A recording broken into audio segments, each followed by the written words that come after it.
1 year ago, I spent $500 in order to do a comprehensive AI SEO test. I wanted to figure out if you could automate the whole SEO process, get tons of traffic, and then monetize it. And today, I finally want to reveal the results of it and share the good, the bad, and the ugly with you. Welcome back to the AI Driven Marketer. I'm Dan Sanchez. My friends call me Danchez. And today, it's an exciting day because I literally did this last February. Last February, I spent all the money, set up all the processes, and had it go crazy with this AI tool that I invested in and had been running articles, hundreds and hundreds of articles ever since then. And what I found out is that it's kind of got mixed results. In fact, it's probably more bad than good. But let me show you what I did in order for you not to fall for the same trap I did, and now what I'm doing instead. So I bought a tool because it was cheap on AppSumo. You know, you can get these lifetime deals on AppSumo, and I fell for this one. It's called the SEO Writer with Auto Posting, or WP Autoblog. And it's still a pretty prominent tool, and I think it's still an AppSumo deal if you want to test it out yourself. But here's what I found. This tool works directly with WordPress, uses an AI connection tool in order to write hundreds and hundreds of articles, and I upped it to I triple stacked the code so I could write up to 500 blogs a month. So let me log in and I'll kind of show you how it works. You can see here's all the different articles I was writing. In addition to buying this tool, I bought a whole different web host so I could have 5 WordPress sites and that were fast and on WPX.net. So it was not the cheapest web host, but it wasn't the most expensive either, $20 a month, and I just bought a whole year's worth just so I could test this thing out. So I was like half of the 500 right there. The other half went to triple stacking the codes for WP Autoblog. And then, of course, I had to register 5 domains because I wasn't going to test this out on my main site. Are you crazy? I didn't want Google to flag my site as spam. I had to test this out on fresh domains and see if it worked there. And here's the tool. You come in here and you can do some keyword research with it, but I was doing the keyword research more manually because I wanted it to hit the right keywords, right? And then you tie in your keywords here, or what I did was put in just the titles.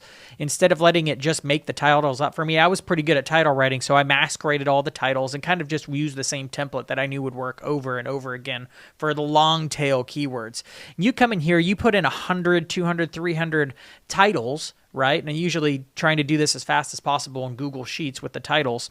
And then you get to have some settings, it's like, is it English? Do you want it to publish immediately? No, you usually schedule it out every 6 to 3 hours so that it doesn't look like an AI bot just slammed and threw down, 500 articles all at once. You want to spread it out over the month, to spread it out every 3 to 6 hours, depending how fast you're posting. You get a group going and you can post it onto a website. You can see here's all the websites I did. I did multiple categories. I did one on AI marketing, one on video studios, one on audience growth, one on prayer, and one on Bible verses. Because these are prayer and Bible verses are things that I've written extensively for. I've done a lot of content marketing for, so I knew the market. So I was trying a bunch of different things that were analogous to things that I'd done before or things that I was known for that I could kind of see and vet more easily. And all these websites are gone now, and you'll find out why in a second. You could pick the style, you could pick the point of view that you wanted to write in, the article length, which I always went for the maximum article length, of course. And then you could pick out some of these different sections in there. You could give it a personal prompt, which was really key. This wasn't in here at first, and then it became in here about halfway through the year. I started utilizing it because before you couldn't really prompt it. You couldn't give it special instructions. Here, you could at least load in some special instructions. You could give it some instructions on what types of images to use, buttons, setting up other links inside of it so you could do some cross-linking between these articles. And overall, not a bad setup, right? But what I found over and over again is that it was good at knocking out all these articles, but the articles were just horrible. They were so bad. Shoot, it even pull YouTube videos into it that were try to be related, but would oftentimes fall far, far away from the actual topic you were writing for. If you went into these articles, they were just bad. In fact, let's take a look. And I haven't even previewed this, but let's go ahead and take a look at one of these articles. So you can see this one, I was trying to go for a lot of long tail AI search. So ultimate guide to AI for shoe repair. I was just going down the list of all the different local businesses, right? Things that nobody else was going to be writing for. I'm going to hit them all. So I went laundromats, salons, like all the different, I had ChatGPT come up with a list of like 100 different local businesses. And then I wrote the ultimate guide to AI for insert local business. And that was kind of the approach. And it writes an okay article.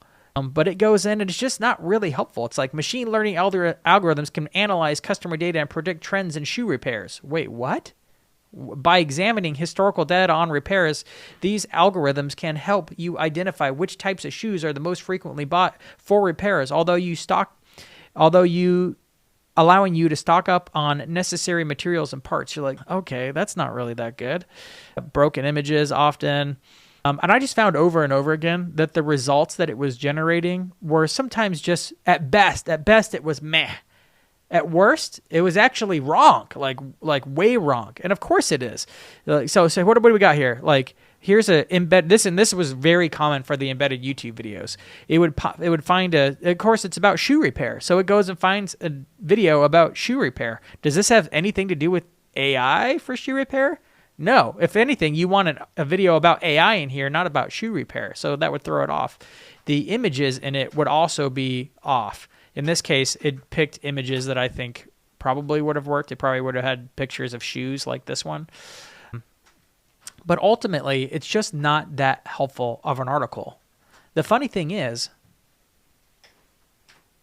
it still worked. These blog posts were written, they got posted to the website, even though they were kind of garbage posts, they still ranked because it was the only freaking thing there was the only post being written about AI for shoe repair, right? So naturally, Google's seeing all these articles come out and they're like, well, it's something. It's not nothing, and they would rank. The issue is none of them, I did these 100 times and I ranked for hundreds of different articles. They would rank, but they would get no traffic across hundreds of posts. Anything with any volume at all wouldn't rank. So it became just something that just didn't work over and over again because I had heard of people writing articles like this just to test and see what got traffic and did rank and then start pulling in traffic, and they would come back in here and then rewrite it in order to make it actually good, because at best it was C content, but at worst it was often D and F content pretty often. This one would be a C, and it's still meh at the same time. But they would rank. Some of them would rank. This would be an example of one that would rank. And it just would rank and get almost no traffic, even ranking number 1 or 2 or 3 for some of these search results, because there's just no one searching for it. Even with lots of them, these websites would get almost no traffic coming to them. So at the end of the day, I ended up pulling the plug. You might be looking at this and saying, Dan, great. Thank you for figuring this out. Thank you for spending the $500 so I don't have to, and you're welcome. But I wanted to give one piece of advice before we go. While this was a failure of a test, and do not try to automate all your SEO content, even if it looks like it could be something you put on autopilot and then reap the rewards a year later, it's not going to work that way. And if you do try it, I think the few people who are doing this in a much more sophisticated way. I'm still putting a ton of time into it. I try to put the least amount of time into it, set it, forget it, and just kind of review it so that I could pick apart the good ones and double down on it.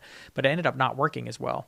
I still think AI is actually a good tool for writing articles, but the process still just takes longer. You can't expect a tool like this in order to come up with good content. In order to come up with good content with AI, you still have to work on all the research you have to do up front and truly understanding what someone's looking for with the search intent, what they actually need, what it takes to outrank the top 3 articles that are currently ranking. And then actually crafting the content collaboratively with AI, injecting your expertise so that it actually has something good to go off of. Now, I think there might be some opportunities with Google's deep research or any of the deep research tools that are coming out now in order to speed up that process and help get really good sources and stuff for your articles, but I still wouldn't copy and paste those directly into it without collaborating with AI in order to do it, because AI can essentially just speed up your writing. Now, if you're a writer, you might be able to write faster than AI and get your ideas onto the screen quick. But me, I'm not that fast of a writer. It takes me a long time to knock out a 3,000 to 5,000 word article.